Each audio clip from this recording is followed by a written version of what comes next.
Hello again, friends, and you are my friends, and welcome to another Meet the Opposition as we build up for our return to Portman Road. This weekend, Premier League Game Week 3 sees Ipswich Town taking on Fulham. Can Town get all 3 points and get on the board? Well, before I sit down with Fulham Focus's Jmac to get the latest on Fulham, don't forget, like, subscribe, comment for the algorithm, FTA, and we are partnered with Match Bingo. Play Match Bingo, win cash prizes. And each time you play Match Bingo, you are supporting the crucial work of the East Anglian Air Ambulance, a crucial service. Don't forget, Match Bingo, all Premier League games for August are buy 3 cards, get 2 free. And bingos for the new season is buy 2, get 1 free. That's all Premier League games for August are buy 3 cards, get 2 free. And bingos for the new season is buy 2 cards, get 1 free. Play Match Bingo, win cash prizes, over 18s only, be gamble aware. So I sat down with Fulham Focus's Jmac, and I started by asking Jmac about their start to the Premier League campaign. A mixed start for Marco Silva's men. One win last weekend against Leicester, 2-1, and a defeat opening day to Man United. Here's what Jmac had to say. It's been a bit of, I would say the first opening game was, I felt we actually performed quite well. I thought we were in it. I was really actually quite happy compared to most fans of our performance. I thought actually, and it got to that stage at the latter stage of the game where it could have gone anyone's way. But I mean, Man United bring on a £60 million striker in Xerxes, and of course, something's going to give, and that's what happened. But I would say that we are in a sort of weird situation because we are without Polina now, and everyone's a bit worried of what that's going to look like. And we still haven't actually, well, we've bought one of the replacements in, but we haven't really incorporated them into the squad yet. So we're still trying to find our feet still, and we're just slowly creeping into second gear. But Leicester, I was impressed. We could have probably scored about 3 or 4 goals that day, but we somehow decided to make it quite tricky for ourselves and not actually take our chances when they were right in front of us. But yeah, it's been a mixed bag. I shouldn't call the season too early, but with the signings we've made and with the players we have, I'm hoping for another sort of mid-table 13th finish for us. I hope.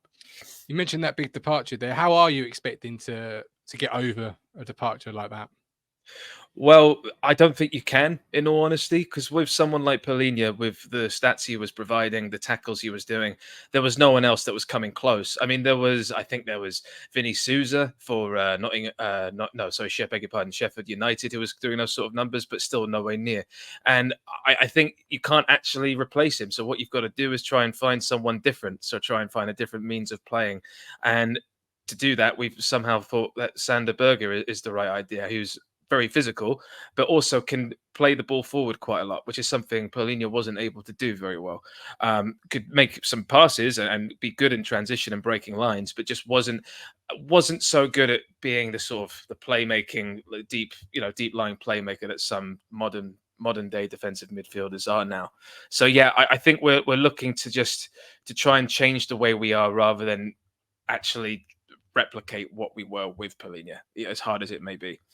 Yeah, absolutely. Obviously, you went to Bayern Munich. You don't move to Bayern Munich without performing exceptionally well. And you mentioned Sander Berg there, one of the replacements, another sort of big money acquisition, Emil Smith-Rowe. How's he settled in to life at Fulham? I just can't believe he's with us still. To be honest, I know he hasn't played much for Arsenal, and it's all been a lot of talk how good he is. But this is a player that I think Chelsea wanted last season before they actually signed Cole Palmer, if the newspapers are to be believed and all that. So I feel like we're incredibly lucky to have him, and he seems to be setting in well. Marcus Silva still seems to want to be giving him minutes. Even against Birmingham last night, they wanted to put him on for 5 minutes, which seemed like a waste of time. So we're slowly edging him into the team. I'm fascinated, to be honest, to know where he fits, because at the moment we're playing him as a number 10. But I've got this feeling that actually he's the long-term Willian replacement, and he's going to slowly become a bit of a left winger for us, who plays like an attacking midfielder, but on the left-hand side. Because, I mentioned Polina. Willian is a huge miss this season as well. And so I think that's going to be his trajectory. But he's honestly, we're so lucky to have him, mate. I'm thrilled, and he's really, really exciting. So he's currently playing in the 10. Would you expect him to start and play in the 10 on Saturday, or would he be a player off the bench at this stage, do you feel? No, I think he'll start, and I think he'll be in the 10. And I think, because usually it's Andreas Pereira we have there, who still is creating most chance creations out of the Premier League in the first 2 games. But I will say about Andres Pereira, that is a bit of a lie to me because because a lot of his chance creations or his XGs or whatever you call them are all from corners a lot of the time. So he does flatter to deceive a little bit with the chances he creates. But I would imagine that it would be Emile Smith-Rowe and Pereira competing for that number 10. But I think Pereira has recently been played as a number 8 with Sasa Lukic beside him. So I imagine Marcus Silva isn't actually going to change too much from the last 2 games and keep Emile Smith-Rowe at 10 and Pereira as a number 8 behind him, I think. Yeah, absolutely. And you mentioned your transfer business there. You've brought in 4 or 5 players so far in the window. Window's still open till Friday night. We're recording this Wednesday afternoon. Do you expect many more players to come in at Fulham? Fulham do this thing where Tony Khan, head of AEW and all that, he's just a bit of everyone knows him for right or for wrong reasons, but he likes a bit of drama, and I can imagine something's just going to happen out of the blue. And I'm not suggesting for a minute it's going to be something as ambitious as Raheem Sterling, because that makes me sound like completely deluded, because he wouldn't come to Fulham, but they do like something really glossy out of nowhere. And I can just imagine sort of a deal sheet being put in for someone from a foreign league or something that we just weren't expecting. But I would say that our transfers look good. We don't actually need to make many more. We're just in for one forward/winger that Marcus Silva says. And I don't know who that is personally. There's been links to Reece Nelson from Arsenal, which is so funny, because I was saying on the Focus pod last night, there's somewhere Arsene Wenger's going to watch Fulham play. If we sign Reece Nelson and have Iwobi playing as well, and Emile Smith-Rowe in the number 10, he's just going to be just drunk with happiness, finally seeing it all click into place, because that's what he wanted at Arsenal, those 3, I imagine. He loved them. Proud dad. Yeah, like a proud dad, exactly. But yeah, so I think just one more left winger, but we might get like a sort of a central midfielder in, or just some sort of weird deal. We've been linked with Josh Brownhill on for 5 million from Burnley today, which is a weird signing, but that might be because how someone like Harrison Reed's out the door. I don't know, but I think it'll just be a winger of some kind. But in terms of Fulham and Marco Silva, the way you play, how can Town fans expect you to come to Portman Road on Saturday and set yourselves out and play? I imagine we will probably. At the moment, I feel like Marcus Silva is creating this sort of system where he wants everyone to do multiple things or be able to switch around a lot. So we've got Iwobi, who we bought, who was a successful attacking midfielder, number 10 for Everton, but we got him as a right winger, but he also sometimes plays as a number 10 for us. We've got Emile Smith-Rowe, who could play on the left wing, but also can play as a number 10. You've got Pereira, who can play as an 8 or as a number 10 as well. And you've got Adama Traore, who can play left and right. So I feel like there's going to be a lot of mixing up to sort of try and confuse the opposition of where we can sort of create our attacks and create a lot of variety. But yeah, we rely on a lot of triangles. I feel like I think we'll start the game quite strong, but the situation is I can actually see you guys scoring first, similarly to Man City. And I think you guys are going to have a lot of beans, because this is a game that you can actually win, obviously, because you're at home, and it's Fulham. You mean it's not Liverpool or Manchester City? No disrespect to Fulham. That's what you mean with that one, right? A little bit, exactly. But you guys played really well against Liverpool. It wasn't until like the second half when Arne Slot decided to turn some screws that it all sort of changed. But I mean, yeah, I think you guys are going to give us a really good game. I mean, I hope we win, obviously, but I think I do think it could actually be quite a tight affair.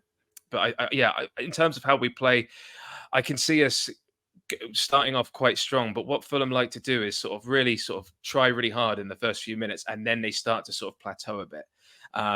So we'll see. Okay, halftime. You're liking the content, so hit the like button and subscribe for more Talking Town action. Don't forget, we are partnered with SolarWise Roofing and Building Services Limited, solar panels, roofing services, UPVC roofline, groundwork services. Winter is coming, so get your roof checked. No one wants to be sat at home with a leaky roof. So call SolarWise Roofing and Building Services Limited 01206 628 544. That's 01206 628 544. Right. Back to the content. You mentioned Adama Traore there, right or left. One fantastic player. Where do you think he'll play? Because I'm looking at that matchup between Traore and our left back Leif Davis, who Yeah, I love notoriously Leif is Davis. fantastic going forward, but defensively, not his strongest attribute. But against Traore, he'll have to be really, really on it. That's a battle I could look forward to. But where do you think Traore might line up, right or left? I think he'll be on the right. I think we'll keep with Iwobi on the left, and it will be Emile Smith Rowe in the 10. Yeah, Traore is just better on the right because then he can just rely on his full pace and use his right foot for just causing havoc because he's right-footed. If he plays on the left, it means that's not his game. He has to slow down and cut in. So I imagine being on the right will actually be where Marcus Silva wants him. I'm surprised that Traore actually is being used as much as he is. It makes you realize that maybe he was going to be used a lot more last season, but he had an injury for about 5 months, or it felt like 5 months. But yeah, because of the reputation of Leif Davis, I imagine that Traore will be put on that right-hand side to try and null him as much as possible. Yeah, looking forward to that battle. In terms of expectation at Fulham this season, what's the fan opinion on an expectation? What's your level at the moment? I'm smiling because I'm in lots of WhatsApp groups, so they say what they would like to happen. I think we would like to improve on last season. We always want a top 10 finish, but it's so hard now. With the way the Premier League's going, it feels like it's not a top 6 or even a top 8. It's becoming like a top 10 almost. I feel like you have to be really lucky to get into that top 10. I think anywhere from 10th to 13th would do us. But I would like to see us improve our cup run. Like last year was so exciting, and I'm not suggesting for a minute we deserve to be in a final for the Carabao Cup or anything like that. But I would like to improve on that semi-final we had against Liverpool because that was really good. So that's more of a desire. Where I actually see us finishing is maybe quarterfinals in one of the cups and probably about 12th to 13th, something like that. Don't mention cups to me. Not today of all days. Yeah, I'm sorry. Sorry. We'll leave the cups there because I watched that game. It doesn't. I mean, it's one of those things, isn't it? It's. I imagine. Did you even play like a full strength side? I didn't watch it. We've played a fairly decent. Yeah, it was on paper. No, not on paper. On grass, it should have been a very strong side. You had Jack Clark in there, who you've just purchased from Sunderland for 15 million. You had a Bene who arrived Wednesday morning from Luton, but played first half. Certainly, you had Kelvin Phillips and Karius in midfield. See, we had some very good players. Yeah. But then this is what the cup brings up, right? With teams lower down the pyramid, cup upsets exist for a reason. It's one of those things. They took their opportunities. They had 2 chances. They had 2 goals from memory. On another day, I don't think we win the game on another day either. Really, we didn't create hardly anything. But you have to sort of isolate it. I feel sometimes with cups and say that we move on. I got to say, you mentioned Jack Clark there. I love that piece of business for you guys as well. I think he's a brilliant player. The business you're doing all around actually is really interesting. On the podcast where we've got a guy called Sarge who pointed out, and I think a lot of other people have made this point, that what you guys seem to be doing is creating a really strong championship team that could stay up. And if you go down, then you've got very good chances of coming straight back up because of the groundwork you're doing. I was saying also in the pod, I'm really glad that Amanda Breuer hasn't come through because I guarantee you he would have scored against us on Saturday because of how little we played him due to Muni's success. But I love the business you're doing. He's still good. Yeah, he's still good. It still could be that time, and that's a saga that's rumbling on. Many Town fans are sort of wondering if it isn't him, who's it going to be, and because we are in desperate need of a centre forward. But you're absolutely right, and I said myself on social media, on podcasts, that we've positioned ourselves really well. If these players hit and you survive, they've all hit, and you've got some good talent that you paid for, good fees, and then worth more, or you developing that production, or you go down and you've got. Effectively, you're playing fantasy championship football, aren't you? With the players you've got in the squad, and of course some will leave, but your squad as a whole is a lot better than when you arrived back in the Premier League. So I agree with you there. In terms of your centre halves, just final question. Sure. The Lapsar striker, at the moment we've bought him from Man City, and I'm absolutely in love with him. He's a powerful striker. He likes to hold the ball up. He likes a physical game. Just one of those players that you instantly fall in love with as a fan because he gives everything in every situation. What are your 2 centre halves like? What's their playing style like? Will they be able to contend with a player who perhaps wants to get a bit physical? Yeah, they can. Calvin Bassey is an absolute. What I will say about Calvin Bassey, he's a monster because I felt like last season he became almost very similar to what Pellegrini was doing, but from a different position. He would just win duels, be very physical, and just not mess around. And he's just got a presence about him. So Calvin Bassey is good. I think I trust in him most of all. Anderson, who I love, who's come back to us, I don't know if he's actually going to start yet. I feel like Diop has actually been playing very well for us as of late, which is quite rare because sometimes he either has like an 8 out of 10 or a 2 out of 10 game. And I feel like this could be the game where Diop does something stupid that brings Anderson into the next game against West Ham. So I would say that Diop is very prone to leaving his foot out a bit too late and like basically conceding a penalty or potentially getting a red card of some kind. So yeah, I trust in Bassey, but Diop you just never know what kind of game he's going to have. And with someone like Delap, yeah, I could imagine him and Bassey could maybe clash heads with each other a bit, trying to deal with that. Okay, excellent. This is, of course, Jmac from Fulham Focus. Go and check him out. Where can they find you, Jmac? So at Fulham Focus on Twitter, or X as it's now known, and at John McCormick. The I is a number 1, and I'm sure that you'll write that in your tweet or whatever. But that's it. Yeah. I certainly will. I certainly will. And finally, score prediction for Saturday, please. Okay, I'm gonna say 2-1 to Fulham, but only because I want it to. I actually feel like that's my heart. My brain says 2-2. Okay. So I've given you 2 options there, because I don't want to just piss off all the people that listen to this. You know what I mean?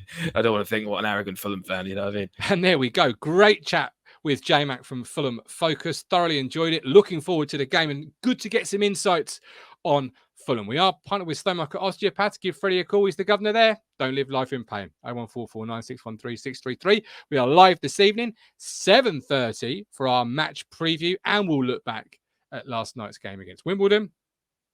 That'll be good. But so join us then, of course, live after the game on Saturday, match reaction. Carry the conversation on Discord if you're a YouTube member, or on social media, TikTok, Facebook, Instagram, all of that wonderful business, and of course Twitter. Don't forget Twitter. But thank you for watching. Like, subscribe, and I'll catch you tonight, tomorrow, or whenever you're watching this.